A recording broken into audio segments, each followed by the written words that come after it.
Merry Christmas guys, Mark here, Celtic Crossbows.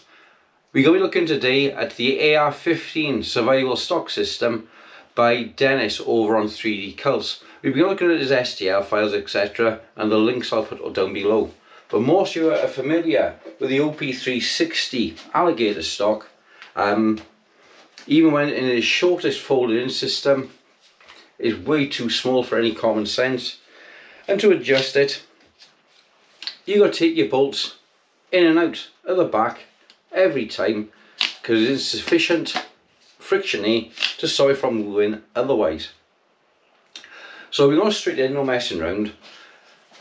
The stock from Dennis is a lovely 3D design. You have to assemble it yourself. It's a 3D print, it's not off the shelf. The catch for the stock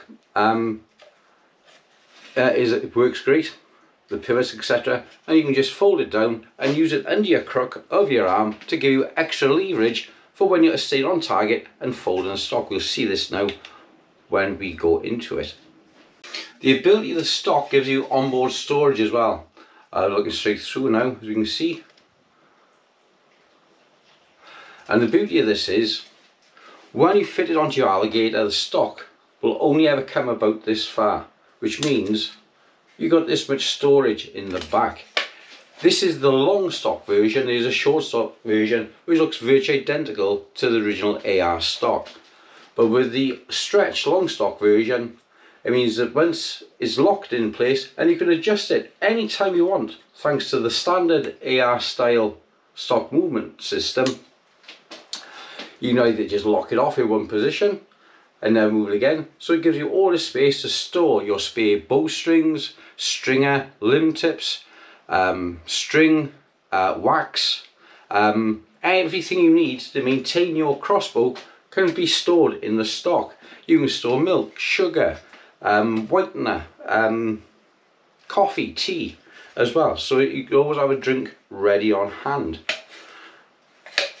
The next thing I wanted to look at was the actual pivot. It's a great concept. Why has it been done before? There's still a lot of dead space under here, and I would like to see this better utilised. Now we're going to look at the printing and the construction of the stock. Make sure the grain of the print on the butt hook goes lengthways. If you print it vertically instead of horizontally, the strain on the system will cause the hook to snap. So when the layers of the polymer are being built up, it has to travel horizontally. The same again for the stock. A standard AR stock has linear force exerted upon it from recoil. This isn't used for linear recoil, this is used for an arc of force of leverage to give you pivot. Now when the stock is inside, the extension from your OP360 Alligator, when it's inside, it gives you reinforcement here. So all the effort is on the back end, because this is reinforced by the grain, the liner, the skeleton of your OP360 stock. So this is why this extra strength is needed down here in the print. When you finish your print, you'll discover inside here is your plunger detent, which has to be fitted to lock into the Picatinny rail system on your OP360. You will find some debris in it. I had trouble getting it out, so I had to drill up through from the bottom, drill out the top to give me some clearance, as I could get in here with a screwdriver to break off the 3D print to fit the lock-in detent inside as your access. The result of this was, because of the lines of grain of print was printed vertically, it's cracked across here. This is no problem, because I can just put araldite on the inside and seal it, and for my own use I'm happy with that, that's fine. Okay, now fitting the stock is simplicity itself. Once you've taken your two nuts and bolts out, you just whip off your old stock system, line up the new one, press your button, and on it goes. It's fantastic. Now what I like with this system is, the OP360 stock never fitted me even when it was fully extended to the limit. So even when she's right in, it is still longer for me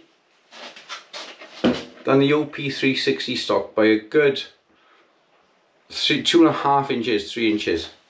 It was fully extended, so even when it's all the way in, it still gives me a better feel than the OP360 stock. You still got, I see the stock stops there, so you still got inside a roughly 4.5, 5 inches of storage space inside. Brought out, so as about there. It now makes it feel more like a full-size crossbow. Instead of being hunched over it like this, you actually, as extremities, it feels much better. Now this is where I'll air caution with the 3D printing design. I experimented with it. I put it right on the end, there, and when I cocked it, that's when she cracked from the radius around here, which I won't make same mistake again. I would always keep at least 40% of your stock extension inside, because even through there now, I'm still showing through the light, it's around about there, yeah, where the stock extends to, and I think that's a really good feel from there. Cost, okay, this first prototype cost me around about £40. Unfortunately, it's like I said, it was cracked around its radius, so I'm going to have to go in with another polymer and do another prototype and see if I'm happy with that. The next one I know is going to cost me about 50 quid, including postage, printing, UK import tax, etc. to get it done. Okay, in the meantime, however, I'll put the links below for Dennis's page over on 3D Cults. The crossbow design stock, you'll find it in an Alligator 2 AR-15 stock. It's a lovely design. Dennis has done a really nice job of it. It's just a question again of getting your printer settings right to get the stock printed right. Or I've asked Dennis, can we work out some sort of deal on printing, which I sure have no problem with. I'll do, once I'm happy with the quality of the print, etc., I'll put them over on eBay. eBay. I don't think so, I'm not changing it. eBay for sale. Okay guys, so thanks for watching. Click like and subscribe, and I'll see you on the next one. It'll be on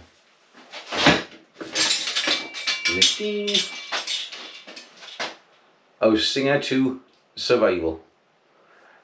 We soon get to a point where we'll be doing a head-to-head between the two systems. Thanks and bye-bye.